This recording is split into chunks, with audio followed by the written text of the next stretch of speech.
let's get on to the wider picture of the 2024 Public Forum of the World Trade Organization, which was held today at its headquarters in Geneva. That forum highlighted the impact of digitization in trade and how women can be mainstreamed into global trade by means of increased empowerment. Now let's take access from the head of the WTO, Dr. Ngozi Okonjo-Iweala, and Jason Foreman of the Harvard Kennedy School.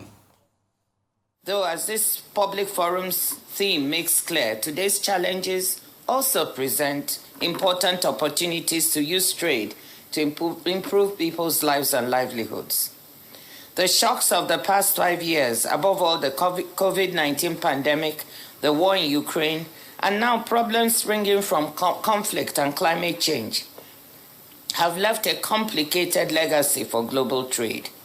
On the one hand, they've exposed vulnerabilities in global supply chains.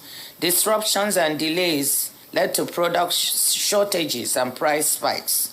We saw inflation return to advanced economies after decades, and trade, long a source of disinflationary pressure, was suddenly seen as part of the problem. In many developing economies, higher interest rates in rich countries meant debt distress, and financial instability.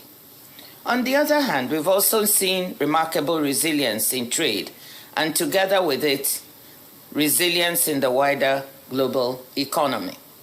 But there's absolutely no doubt that trade is facing challenging times.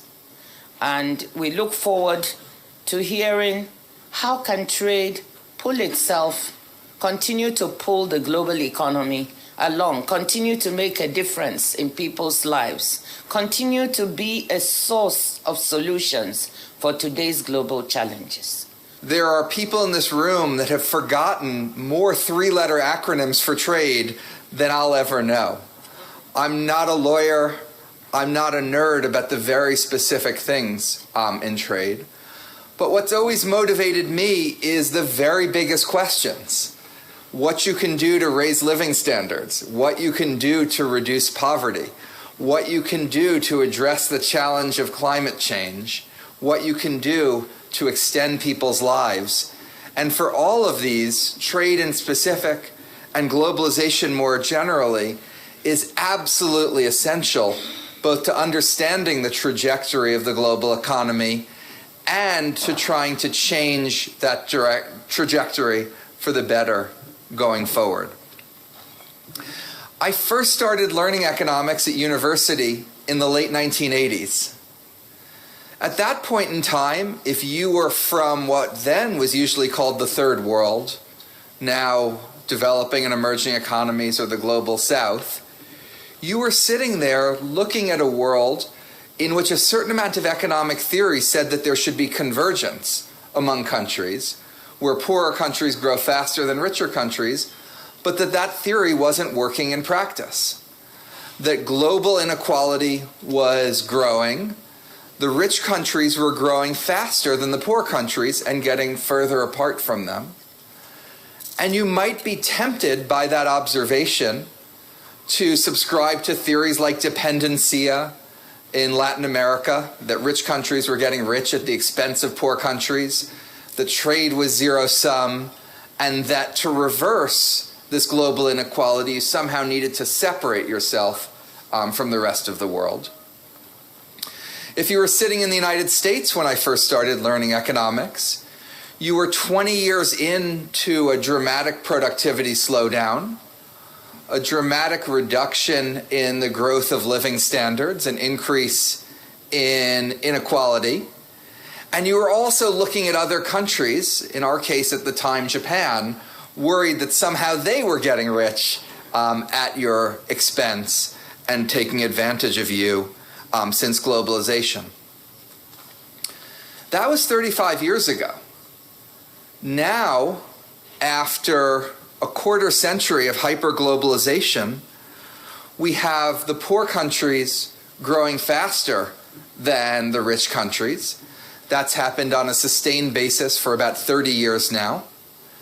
That's even true if you take China out of the equation and look at the rest of the developing and emerging economies.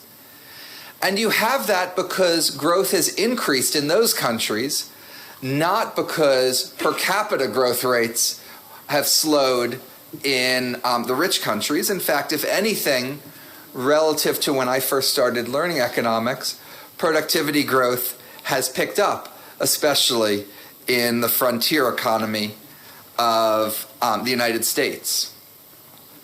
This isn't just an abstract set of economic statistics everyone in this room is familiar with, but it just is so awe-inspiring every time I think about it, that over the last quarter century, 1 billion people have been lifted out of extreme poverty. Even at the same time that the global population has increased by 2 billion. So if you look at the share of people in deep poverty around the world, it's fallen by 70%. It's not just poverty, it is life expectancy, maternal mortality, literacy, all of the things that matter to a good life, all of the things that are most important to us as humans have gotten dramatically better over these 25 years.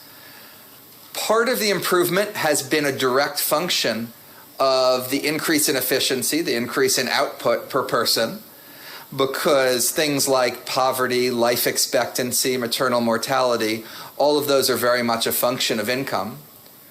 But also, amazingly, for any given income, you see less maternal mortality, less child mortality, higher life expectancies than you did before.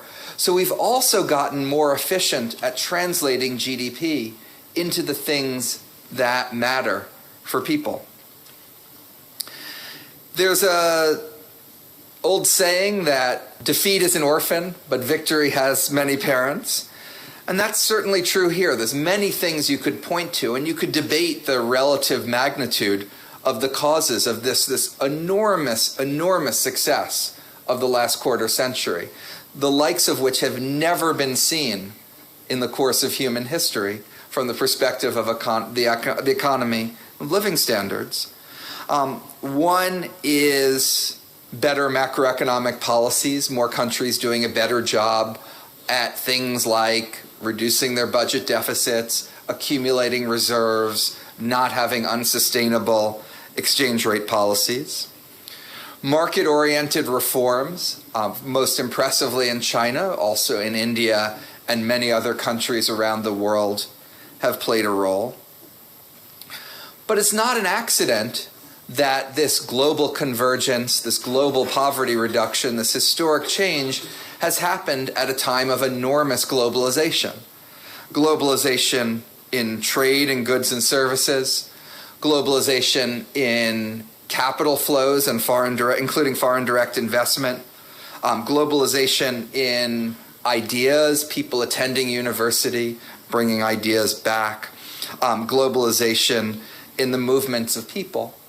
And we know this in part because no country has been very successful anywhere in the world without a key, very important part of that success being a major part of the phenomenon of globalization. And conversely, countries that have tried to separate themselves from it have done the worst job participating in this miracle that I've talked about. Now, this isn't that surprising to economists. One of the oldest ideas in economics comes from Adam Smith, and it's the gains from specialization. That you can improve your productivity, make things better, if you divide the task up and have more people doing different parts of it.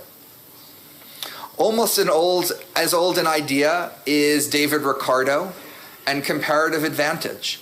That even if a country isn't as good in another country as making anything, it's still worth it specializing and making something, the thing that it's comparatively better at.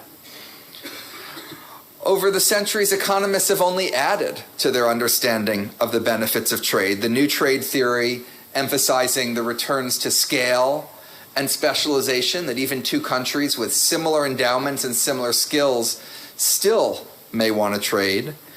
And then as we get to the new growth theory, the idea that technological progress itself is grounded in trade. You don't just think that the production function is something that's fixed, endowments are something that's fixed, but trade itself can lead countries to specialize. Just look at the global supply chain for microchips and the intense specialization that you get in individual countries around the world, like the Netherlands, other parts of the world, South Korea, etc. Just enormous amounts of innovation come out of that specialization and scale.